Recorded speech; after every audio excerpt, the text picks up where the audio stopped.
में चुनाव संपन्न हो गया, नई सरकार बन गई, लेकिन फिर भी 1,36,000 करोड़ का मुद्दा जो है वो हावी है। अजय शाह हैं, इनसे जानते हैं इस मसले पर। अजय जी, कैसे आप लोग कह रहे हैं कि हवाई मसला है? तब सवाल पूछा और वो सवाल था 1,36,000 करोड़ रुपए बकाया जो झारखंड का है, उसे लेकर वित्त मंत्री की तरफ से बयान आया कि ऐसा कोई पैसा बकाया नहीं है। में चुनाव संपन्न हो गया, नई सरकार बन गई, लेकिन फिर भी 1,36,000 करोड़ का मुद्दा जो है वो हावी है। हेमंत सोरेन की कैबिनेट की जो पहली बैठक हुई, उस कैबिनेट की बैठक में भी ये पास किया गया था कि 1,36,000 करोड़ लाने के लिए जो कानून संगत काम होगा उसको लेकर सरकार आगे बढ़ेगी। इसी बीच संसद में सांसद पप्पू यादव ने एक सवाल पूछा और वो सवाल था 1,36,000 करोड़ रुपए बकाया जो झारखंड का है, उसे लेकर वित्त मंत्री की तरफ से बयान आया कि ऐसा कोई पैसा बकाया नहीं है। इसे लेकर झारखंड में फिलहाल राजनीति गर्म है। बीजेपी के प्रदेश अध्यक्ष बाबूलाल मरांडी ने इसे हवाई बताया है, तो मुख्यमंत्री हेमंत सोरेन ने ट्वीट करते हुए सोशल मीडिया के जरिए कहा है कि बाबूलाल मरांडी जी, ये हवाई मांग नहीं है, यह हमारे हक, हमारे मेहनत का पैसा है। उन्होंने लिखा है कि झारखंडी हकों का आपका यह विरोध वाकई दुखद है। जब आपको अपने संगठन की पूरी ताकत लगाकर हमारे साथ खड़ा होना था, आप विरोध में खड़े हो गए। खैर, हम अपना हक अवश्य लेंगे, क्योंकि यह पैसा हर एक झारखंडी का हक है। आखिर ये 1,36,000 करोड़ का मसला क्या है, ये समझेंगे भी और जानेंगे भी कि आखिर भाजपा इसे हवाई क्यों कह रही है। तब जबकि झारखंड मुक्ति मोर्चा की तरफ से प्रेस कॉन्फ्रेंस करके कहा जा रहा है कि अगर 1,36,000 करोड़ नहीं दिया गया तो झारखंड से कोयला सप्लाई भी बंद कर दिया जाएगा। इस वक्त बात करने के लिए हमारे साथ भाजपा के प्रदेश प्रवक्ता अजय शाह हैं, इनसे जानते हैं इस मसले पर। अजय जी, कैसे आप लोग कह रहे हैं कि हवाई मसला है, तब जबकि इंडिया अलायंस पूरा चुनाव ही कहीं ना कहीं इसी मसले को लेकर लड़ा कि 1,36,000 करोड़ रुपए लेना है, अगर ये पैसा आ गया तो हर एक परिवार को 1-1 लाख रुपए देंगे। देखिए, जो पूरा मसला है सन्नी जी, ये कोई सेंटर और स्टेट के बीच की लड़ाई का मसला नहीं है। हमारे देश में कोऑपरेटिव फेडरलिज्म चलता है, और अगर कोऑपरेटिव फेडरलिज्म का आप नक्शा देखेंगे किस रूपरेखा में चलता है, तो संविधान देखें तो संविधान का जो सबसे पहला आर्टिकल है वही उसको डिफाइन करता है। आर्टिकल में उन्होंने कहता है, India that is Bharat is union of states, यानी कि सेंटर और स्टेट के बीच में रिलेशन है, उसको डिफाइन आर्टिकल 1 से वो चीज़ें स्टार्ट होती है। अब अगर हम थोड़ा सा संविधान में जाएंगे, शेड्यूल 7 अगर हम देखेंगे तो शेड्यूल 7 जो ये कहता है कि पूरे के पूरे देश में केंद्र सरकार किस चीज़ों पर टैक्स लगाएगा, राज्य सरकार किस चीज पर टैक्स लगाएगा, उसका एक रूपरेखा जो है वो तैयार है। एक लिस्ट 1 है जो कहता है यूनियन इस पर टैक्स लगा सकता है, लिस्ट 2 में स्टेट टैक्स लगा सकता है, और एक लिस्ट 3 है कॉन्करेंट, इसमें दोनों टैक्स लगा सकते हैं। उदाहरण के लिए जीएसटी पे दोनों जो है टैक्स लगा सकते हैं। अब अगर हम लिस्ट 2 की बात करें, जो स्टेट गवर्नमेंट है जिस पर टैक्स लगा सकता है, तो लिस्ट 2 में एक एंट्री 49 जो कहता है स्टेट गवर्नमेंट के पास पावर है लैंड पे टैक्स लगाने का, लैंड या फिर लैंड से कुछ चीजें बाहर टैक्स लगाने का। लेकिन एंट्री 50 उसी का ये कहता है कि this is subjected to any law made by the parliament, यानी कि अगर पार्लियामेंट ने कोई लॉ बना दिया है तो वहां पर जाके एक टैक्सेशन पावर रुक जाता है। अब पार्लियामेंट ने 1957 में एक एक्ट बनाया जिसको कहते हैं mineral regulation and development act 1957, और सेंट्रल गवर्नमेंट ने ये कहा कि जो लैंड्स में जो मिनरल्स आते हैं उसको हम टैक्स लगाएंगे। तो मसला क्या हो गया कि सेंटर ने टैक्स लगाना जो चालू कर दिया, स्टेट को इसका टैक्स लगाने का पावर जो है नहीं रहा। अब 1989 में क्या हुआ कि तमिलनाडु ने क्या किया, एक कंपनी के ऊपर में रॉयल्टी लगा दिया, कहा कि हम तो टैक्स नहीं लगाएंगे, रॉयल्टी आपके ऊपर लगाएंगे। तो वो कंपनी पहुंच गई सुप्रीम कोर्ट। सुप्रीम कोर्ट में इंडिया सीमेंट वर्सेस तमिलनाडु का केस आया। 7 जजेस की बेंच ने ये कहा कि टैक्स और रॉयल्टी दोनों एक चीज है, इसलिए आप जो है इस पे रॉयल्टी टैक्स नहीं लगा सकते। सेंट्रल गवर्नमेंट पहले से पैसा ले रहा तो आप ये पैसा नहीं लेंगे। तो चलता रहा, सेंट्रल गवर्नमेंट टैक्स लगाती रही। फिर से इसी को 9 जजेस की बेंच ने, कॉन्स्टिट्यूशनल बेंच ने, संवैधानिक बेंच की क्यों बात हो रही है, क्योंकि संविधान की व्याख्या हो रही है, जो मैंने आपको संविधान से शुरू किया था। अब जो 9 जजेस की बेंच बैठी 25 जुलाई 2024 को, 9 जजेस की बेंच ने यह कहा कि रॉयल्टी जो है टैक्स से अलग है, तो स्टेट भी जो रॉयल्टी लगा सकता है। यानी तो कि अब जब आया था उसी समय हेमंत सोरेन कह रहे थे कि ये हमारी जीत है, हम जो 1,36,000 करोड़ मांग रहे हैं और यही वजह है कि अब कोर्ट से आ गया, अब हम लोग का सब कुछ ठीक हो जाएगा। बिल्कुल बिल्कुल बिल्कुल। 25 जुलाई 2024 को ये सुप्रीम कोर्ट का जजमेंट आया और सुप्रीम कोर्ट ने कहा कि स्टेट भी रॉयल्टी लगा सकता है। अब ये बात आगे फिर से माइनिंग कंपनी सुप्रीम कोर्ट पहुंच गया और अब उन्होंने कहा कि जो रॉयल्टी है, ठीक, हम आज से रॉयल्टी देना चालू करते हैं, 25 जुलाई 2024 से रॉयल्टी देना चालू करते हैं। लेकिन सुप्रीम कोर्ट ने ये कहा कि नहीं, हम इसको रेट्रोस्पेक्टिव इफेक्ट, यानी कि आपको पीछे से भी टैक्स देना है। तो पीछे से कभी, तो 1957 से केस चल रहा, सुप्रीम कोर्ट ने एक डेट फिक्स किया, 1 अप्रैल 2005 से आप टैक्स देना चालू कीजिए, पहली बात। दूसरी बात, जो बकाया जिसका है इसके लिए आपको 12 साल का वक्त दिया जाएगा। तीसरी बात ये कही गई कि 1 अप्रैल 2026 से सबको पैसा जो वापस लौटाना है।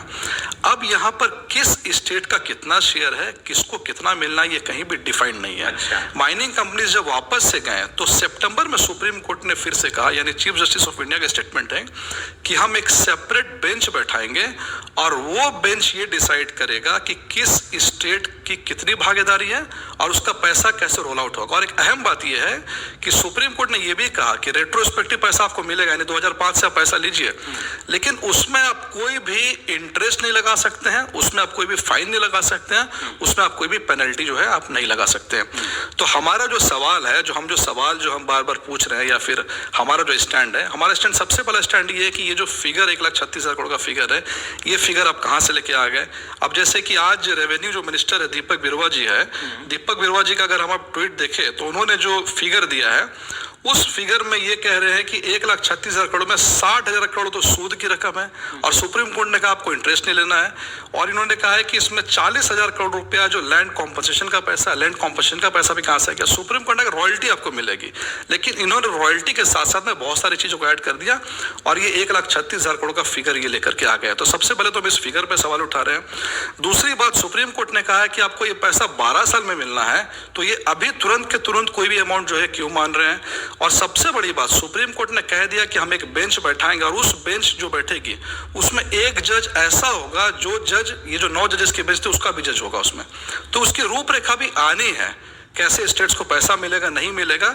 हम इसलिए बार बार कह रहे हैं कि जो कोऑपरेटिव फेडरलिज्म का मॉडल है, जिस स्टेट का जो शेयर है उसको मिलेगा, मोदी सरकार में मिलता भी आया है, लेकिन इसको लेकर के आप जनता को अगर जेएमएम या फिर कांग्रेस भ्रमित करेगी तो हम जो है उसी के खिलाफ है।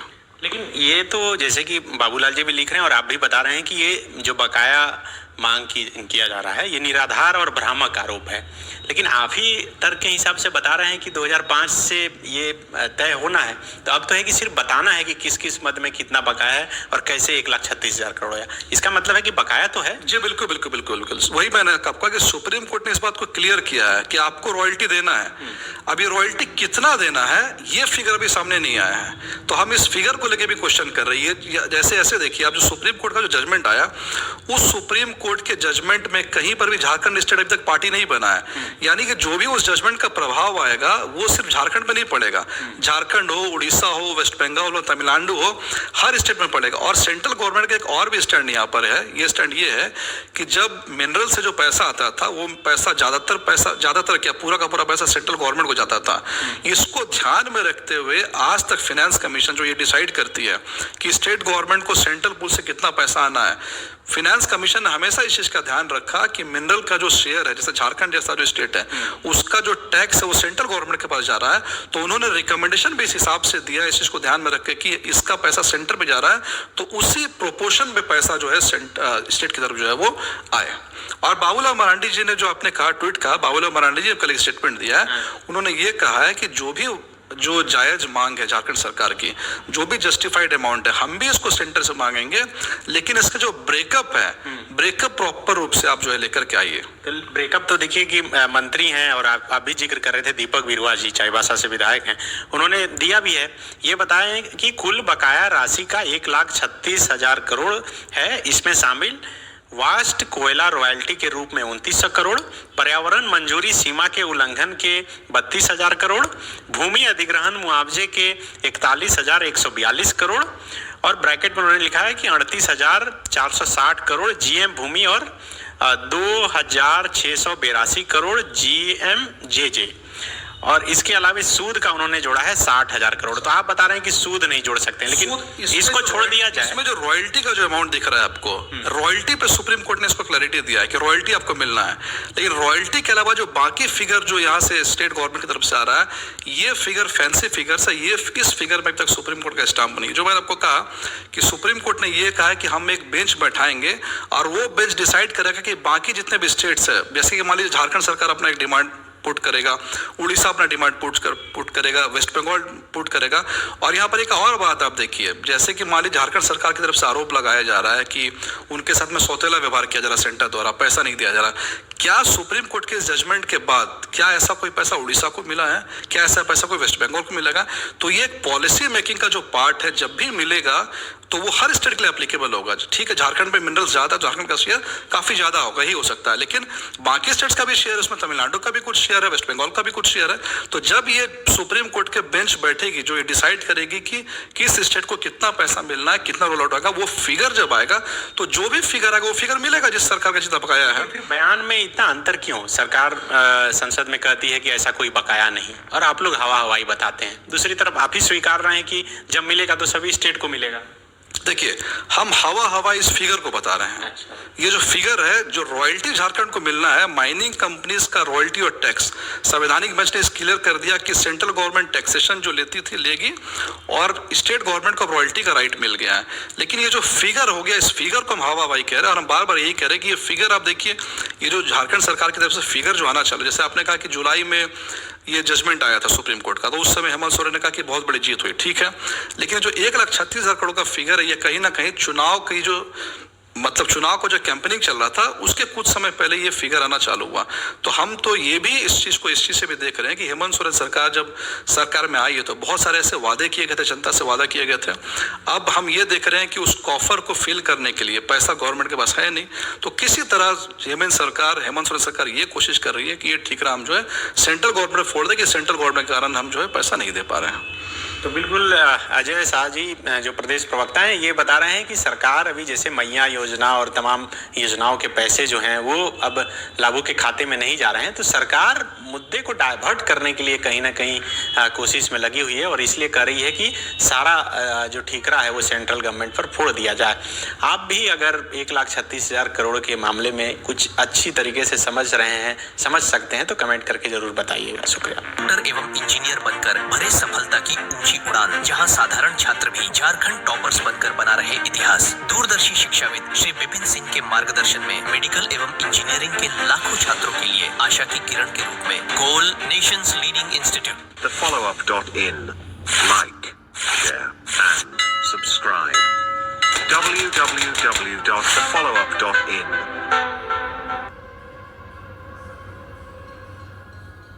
सुनिए सिराज, रुकिए अभी, रुकिए ना, नहीं चिल्ला सकते, ठीक है? रुकिए, बात पूरा करने दीजिए, पहले बात पूरा करने दीजिए, आप पहले बात पूरा करने दीजिए। जब मेरे अपने तीखे तेवरों के लिए जाने जाने वाले टाइगर जयराम महतो का रिपोर्टर पर भड़कने का वीडियो सोशल मीडिया पर वायरल हो गया है। झारखंड विधानसभा के पहले सत्र के अंतिम दिन गुरुवार 12 दिसंबर को डुमरी से विधायक जयराम महतो मीडिया से उलझ गए। सदन में सरकार की मैया योजना की खिलाफत करने के बाद वो पत्रकारों के सवाल पर भड़क गए और उन पर चिल्लाना शुरू कर दिया। आपको तकलीफ है, हमारा इंटरव्यू मत लीजिए। सुनिए सिराज, रुकिए अभी, रुकिए।